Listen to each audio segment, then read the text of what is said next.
parle à toi ou je la parle? Ouais. Bien oui, je m'appelle Joëlle Verbrugge et je suis photographe depuis très longtemps, en termes en tout cas de hobby, professionnellement depuis 2009 et parallèlement à ça, je suis avocate aussi depuis longtemps. Et voilà, donc j'ai créé entre ces deux activités une chaîne qui s'appelle Droit et Photographie. Bonjour, vous êtes bien dans une nouvelle vidéo Droit et Photographie. Alors aujourd'hui, je vais vous parler de photographie sportive, de contrefaçon, d'originalité des photos en rafale et de droit d'auteur sur les réseaux sociaux. Puis j'ai commencé à publier des bouquins et puis voilà, de fil en aiguille, finalement je ne travaille plus que là-dedans. J'ai toujours soit derrière mon appareil photo, soit derrière un dossier qui parle de photo, soit derrière un bouquin qui parle de photo.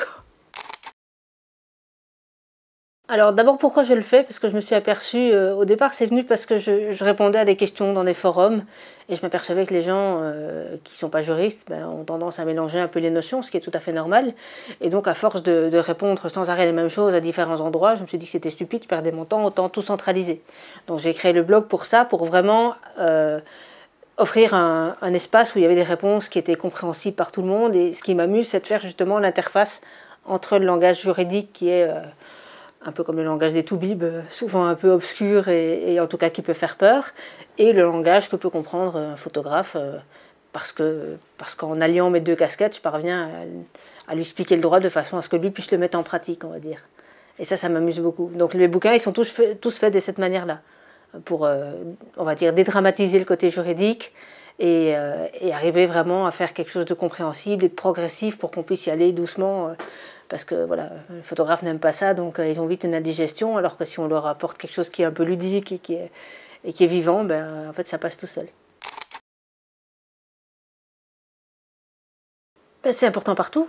C'est que les gens ne se rendent pas compte que le droit il est partout et qu'on soit photographe ou constructeur ou artisan dans le secteur du bâtiment ou toubib ou n'importe quoi, le droit il est important partout. Et peut-être que c'est le côté artistique du photographe, la fibre artistique du photographe fait qu'il dit ouais mais non moi ça m'intéresse pas, j'ai pas envie, je verrai plus tard, et puis plus tard c'est souvent trop tard. Et quand c'est plus tard, c'est un litige, ça coûte plus cher, alors que moi je passe mon temps à essayer de dire aux gens prémunissez-vous, informez-vous, et le but c'est pas de devenir juriste à la place des juristes, le but c'est de sentir quand il y a un danger. Et si en lisant et en s'informant sur des affaires, c'est toujours ce que je fais, j'utilise la jurisprudence et des cas qui sont vraiment passés, et je les explique pour que les photographes se disent « Ah oui, mais ça m'est arrivé aussi ». Et quand en expliquant ça, les gens et les photographes aient à un moment l'attention attirée par le fait que « Ah oui, mais là, je dois faire attention, je me rappelle qu'il y avait quelque chose ». Si déjà je suis parvenue à ça, je suis contente. Parce que ça implique que le photographe il se prenne en main et qu'il se dise « Ok, je signe pas n'importe quoi et je commence par m'informer si je suis pas très sûre ». Et ça coûte beaucoup moins cher que d'aller jusqu'au litige et après de devoir payer des années de procédure. Ou bien de devoir abandonner en se disant « Ouais, la procédure c'est trop cher, je veux pas… » Et puis finalement, je me suis assise sur mes droits et je vais le regretter longtemps, quoi. Alors, on va dire en termes de quantité de questions, ça va être plutôt « On m'a volé une photo, qu'est-ce que je dois faire ?» C'est pour ça que j'en ai fait un livre complet, parce que ça me permettait de raccourcir le temps où je commençais à répondre aux premières questions, on va dire, les plus importantes. Et après, ça va être aussi le choix d'un statut, parce que le statut, c'est assez compliqué, hein, on en a parlé tout le repas. Et donc les gens ont du mal à faire la part des choses entre statut, régime fiscal, etc. Et c'est aussi pour ça qu'il fallait que ce soit bien exposé de manière chronologique et que les gens, pas à pas, puissent aller vers ce qui leur convienne vraiment. Parce qu'avant d'écrire ces bouquins, j'ai vu arriver des gens à qui on avait conseillé, oui, des conseils qui auraient pu être bons s'ils avaient fait autre chose. Mais là, ils ont une activité particulière et en fait, ils se sont engouffrés la tête la première dans un truc qui ne leur correspond pas du tout, ou avec des charges qui ne leur correspondent pas du tout non plus, et surtout avec des limitations où ils ne peuvent pas faire tout ce qu'ils veulent, parce qu'on leur a dit, par exemple, sois auteur, c'est bon, ça ne te coûte rien. Oui, mais quand on est auteur, on ne peut pas faire grand-chose non plus. Enfin, on peut faire plein de choses, mais il faut le faire bien, et on ne peut pas faire tout ce que l'artisan peut faire. Donc si au départ on est bien conseillé, la passion, on peut la vivre aussi professionnellement dans des conditions normales. Si on est mal conseillé et qu'on prend un bouillon financier, la passion, vite, ça se transforme en catastrophe pour soi et pour toute la famille, quoi. Et comme les notions sont pas simples, parce que les statuts, l'administratif, la fiscalité, tout ça, c'est pas drôle, hein, moi j'aime pas non plus, franchement. Mais en même temps, si c'est pas bien expliqué, on a plus de chances de se planter, quoi. Se faire conseiller à toutes les étapes. Toujours en gardant à l'esprit que la prévention, ça c'est quelque chose qui en France n'est pas encore très bien intégré, que la prévention coûte moins cher que de résoudre les problèmes après. Donc par exemple, le photographe qui il se lance parce qu'il sait qu'il va avoir un très gros client pour qu'il va pouvoir faire du corporate, parce que le client c'est une multinationale et qu'il a des antennes partout, et il est prêt à signer n'importe quoi pour avoir le client, ben, c'est pas toujours une bonne chose. On peut garder le client tout en se faisant respecter, et en ne signant pas n'importe quoi au départ, et en faisant attention à ce qu'on signe, eh bien, on parvient à avoir une activité qui est pérenne dans le temps et qui ne va pas nous faire prendre un bouillon financier au bout de 2 ans ou d'un an d'exercice. Et c'est comme ça pour tout. Que ce soit un photographe de mariage qui se lance et qui fait des contrats n'importe comment et qui oublie de rappeler certaines vérités à ses clients, par exemple qu'on travaillait tout un mariage pour 200 euros, ça sert à rien, et il va peut-être le faire pendant... Ça s'est vu beaucoup avec les auto-entrepreneurs au début parce qu'ils n'avaient pas beaucoup de charges. Donc ok, je fais un mariage à 200, 250 euros, et ben c'est très bien, et les photos sont peut-être magnifiques. Et le jour où ils ont fait tellement de mariages à 250 euros et qu'ils se sont épuisés à la tâche parce que ça vaut plus que ça et que c'est un travail de dingue, et qu'à ce moment-là, ben, à un moment, ils sont obligés de changer de régime fiscal. Là, ils augmentent leurs tarifs et comme par hasard, il n'y a plus personne qui les appelle. Ah, mais je ne comprends pas, mes photos n'ont pas changé. Ben oui, mais les photos n'ont pas changé, mais vos tarifs ont changé. Si depuis le début, vous vous faites respecter, eh ben après ça, on viendra vous voir pour vos photos, pas uniquement pour vos tarifs. Et ça, c'est de l'éducation à faire. Et c'est ça qui me plaît, en fait. C'est le côté éducation, formation et encadrement d'une activité. Bien plus que le côté litige qui existe, mais que je trouve moins gratifiant parce que la personne qui vient me voir, parce qu'il commence son activité et parce qu'elle a besoin vraiment d'un suivi, d'abord d'un choix de statut, d'un encadrement pour ça, puis d'un encadrement juridique, je trouve ça beaucoup plus gratifiant parce que c'est quelque chose qu'on construit ensemble, plutôt que d'aller réparer les pots cassés d'une situation qui a mal débuté et qui s'est mal emmanchée dès le départ, quoi.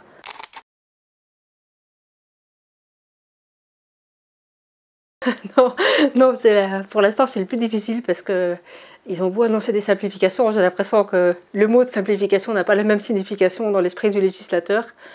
Alors j'ai vu passer en effet certaines choses dessus, il faut vraiment que je me plonge dedans parce que je dois faire la mise à jour justement de Vendre ses photos, qui est le bouquin dans lequel je parle de ça. Apparemment ils veulent supprimer cette distinction entre assujetti et affilié avec des conséquences que j'ai pas encore bien délimitées. Donc simplification je crois pas. Parce qu'il faut savoir que la loi est déjà très floue, qu'il y a plein de dispositions légales qui ne sont pas toujours très bien appréhendées, même par la GESA elle-même. Et donc on peut envoyer la même question sous 4 noms différents à la GESA, on aura 4 réponses différentes. Ce qui n'est pas normal. Donc à partir de là, je n'oserais pas dire qu'on va simplifier. C'est trop tôt pour avoir vraiment une réponse simple. D'abord parce qu'elle n'existe pas dans la pratique, et d'autre part parce que je ne me suis pas encore vraiment bien immergée dedans pour ce qui est du futur. Pour le passé, ça je peux t'en parler longtemps, mais...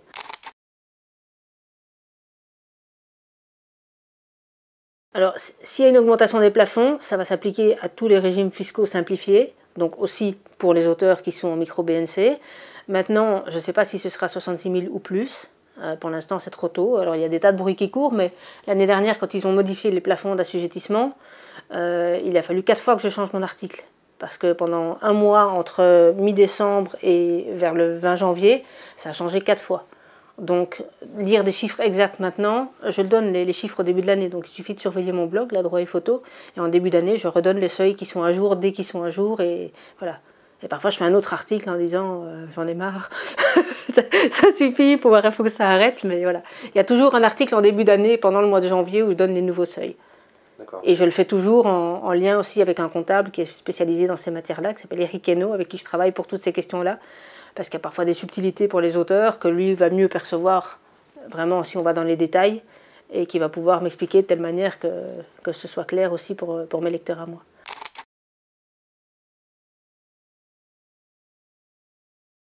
Alors, l'artisan peut proposer des encadrements en photo pendant un séjour, mais il ne peut jamais proposer de prestations de transport, de logement ou de nourriture. Parce que s'il fait ça, il est obligé d'avoir un agrément d'agence de voyage, ce qu'il n'a pas en général. Donc attention, parce qu'il y a des sanctions pénales aussi, quand on s'improvise voyagiste et qu'on ne l'est pas. Donc si l'artisan veut encadrer un voyage photo, il n'y a pas de problème, mais il faut qu'il collabore avec une agence photo qui va gérer toute la partie organisation du voyage. Mais l'encadrement lui-même, il n'y a pas de problème, ça il peut le faire. Ou alors, il fait par exemple, ça c'est possible aussi, un workshop, par exemple même pendant 2-3 jours, mais où les gens se chargent eux-mêmes de réserver leur logement, payent leur nourriture, etc. Tant qu'il n'y a pas de prestation de logement, de transport ou de nourriture, ça va. Mais dès le moment où il va jouer le rôle d'un agent de voyage, il faut qu'il travaille avec un agent de voyage. D'accord. Ça, c'est impératif. Et c'est une question notamment d'assurance pour les pour les voyageurs, enfin pour les élèves, parce que c'est un accident en voyage, ça peut coûter très très cher, quoi. D'une part, il y a des sanctions pénales en France, mais il y a aussi des vrais risques s'il y a un accident pendant le voyage.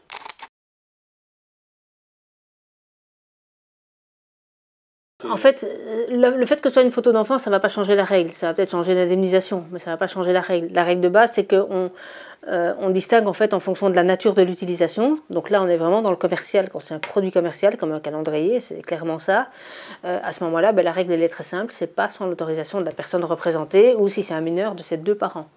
Donc la mère toute seule, ça suffit pas non plus. Là, j'ai un bouquin qui parle de ça, notamment qui s'appelle Photographie d'enfants, droits et devoirs, ou bien le gros sur le droit à l'image en général.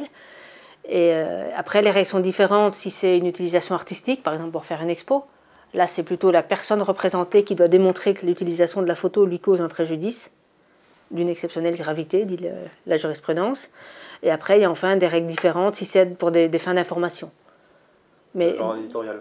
Genre la presse, quoi, de manière générale, tout ce qui est informé sur un événement, il faut que la personne soit concernée par l'événement, qu'elle n'en soit pas la victime directe. Enfin bon, il y a plein de choses, il y a plein de petites questions qui ont été ajoutées par la jurisprudence au fil des années. Mais un calendrier, dans ta question, ça c'est du pur commercial.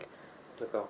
Et pour une exposition, du coup, ça passerait? Ah, pour une exposition, ça passerait sans problème. Sauf si la mère, enfin sauf si les 2 parents démontrent que la diffusion de la photo cause à leur enfant des conséquences d'une particulière gravité. Un enfant qui joue, il n'y a pas de danger.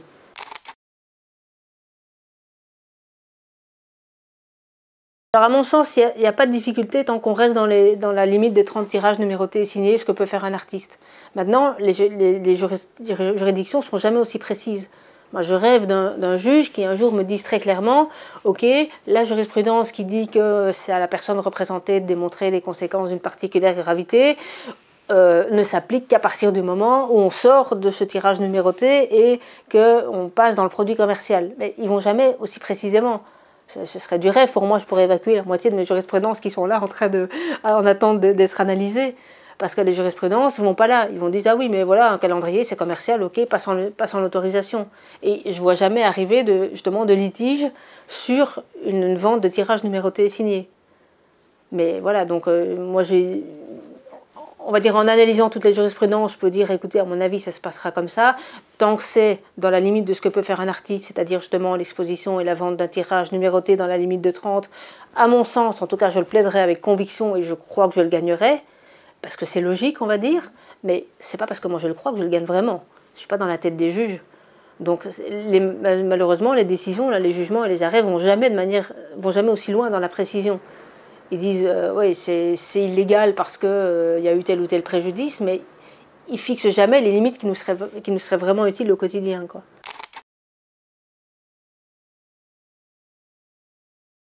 Non, c'est surtout l'agence qui risque quelque chose. L'agence, c'est à elle de déterminer ce qu'elle doit diffuser ou pas diffuser.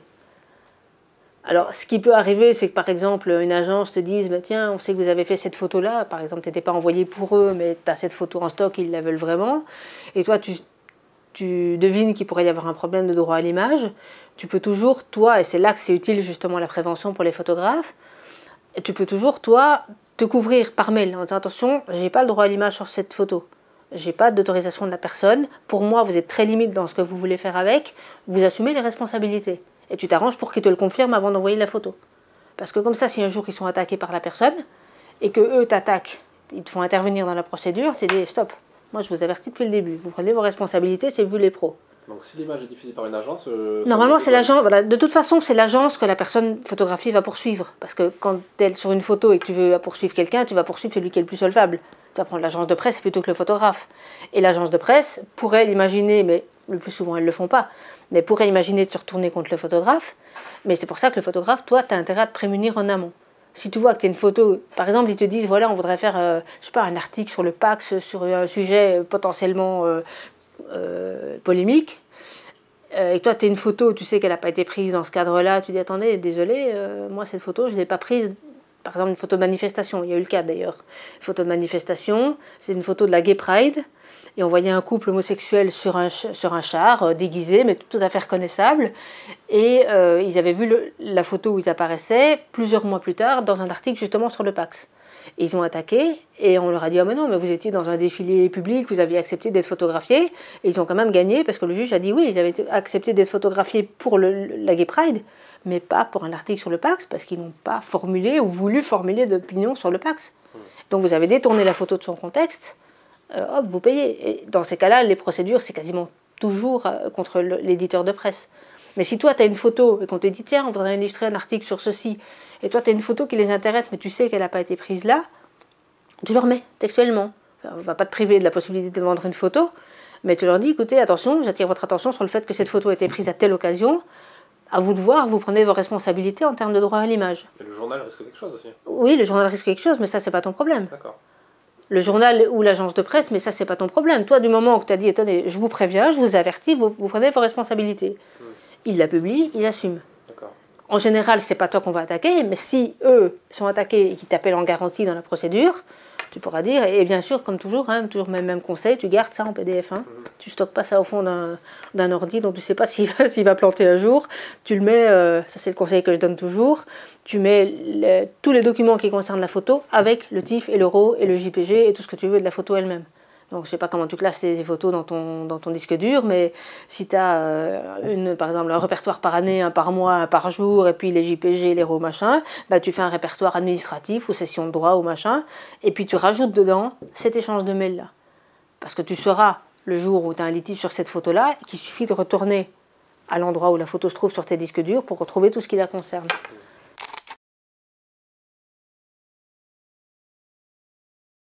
Il y a une loi qui a été changée, la loi a été changée en 2006 et on attend désespérément des arrêtés d'application, donc c'est pas entièrement fixé et c'est surtout pas entièrement précis. Mais en gros, quand l'œuvre a été créée dans l'exercice des fonctions ou d'après les instructions reçues, désolé mais l'article est un peu ancien, et que la diffusion se fait dans les besoins strictement limités d'une mission de service public, à ce moment-là, il y a une cession de plein droit de tous les droits patrimoniaux. Donc le service public peut utiliser les photos et les reproduire sans limitation. Par contre, tout ce qui est droits moraux, donc le droit au respect du nom notamment, et le droit au respect de l'intégrité de la photo, c'est-à-dire le droit d'interdire par exemple qu'on la recadre sauvagement, ça reste toujours sur la tête du photographe, il n'y a pas de cession. Après, la deuxième possibilité, c'est une exploitation commerciale par l'institution qui a demandé les photos. À ce moment-là, il n'y a pas une cession de plein droit, mais l'administration a un droit de préférence. C'est-à-dire que si elle dit, OK, on veut faire par exemple des calendriers vendus au profit de notre institution, mais c'est un produit commercial, elle peut exercer son droit de préférence. Donc en gros, le photographe n'a plus le choix sur le principe de dire oui à la cession de droit, mais par contre, il peut négocier les tarifs, il faut une indemnisation. Et enfin, troisième possibilité, quand l'œuvre a été créée en dehors de la mission, à ce moment-là, on applique le droit d'auteur classique. Est-ce que du coup, quand il quitte l'institution, après, il a des droits sur ces Alors ça fait partie des choses qui, normalement, devraient être réglées par le fameux arrêté qu'on attend toujours. Donc pour l'instant, c'est le grand bazar. À mon sens, dès le moment où il y a une cession de droit, alors est-ce qu'elle est... elle est pas... Non, de toute façon, une cession de droit ne peut jamais être éternelle. Donc déjà, logiquement, dans son principe, ce ne serait pas imaginable que du seul fait qu'il a été fonctionnaire pendant toute la durée de son service, il cède ad vitam aeternam les droits de reproduction. Donc déjà, sur ce point-là, ça ne me paraît pas possible. Mais voilà, ça fait partie des matières qui sont super floues pour l'instant. Il n'y a pas de jurisprudence encore Il y en a un petit peu, j'ai fait un dossier là justement dans le Genre Image que je renseignais à celui qui a posé la question. Donc j'ai fait 15 pages avec de la jurisprudence, etc. à expliquer, mais c'est de la jurisprudence qui reste vraiment dans les grandes lignes. C'est-à-dire que je donne des cas qui correspondent aux trois grandes hypothèses que je viens d'évoquer, mais on ne va pas aussi loin. Et pour l'instant, je n'ai pas vu passer justement ce problème que tu évoques du fonctionnaire qui part à la retraite et qui veut récupérer ses photos.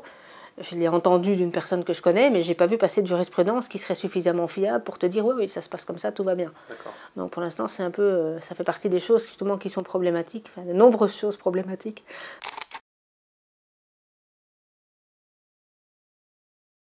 La seule manière, alors on n'est jamais sûr.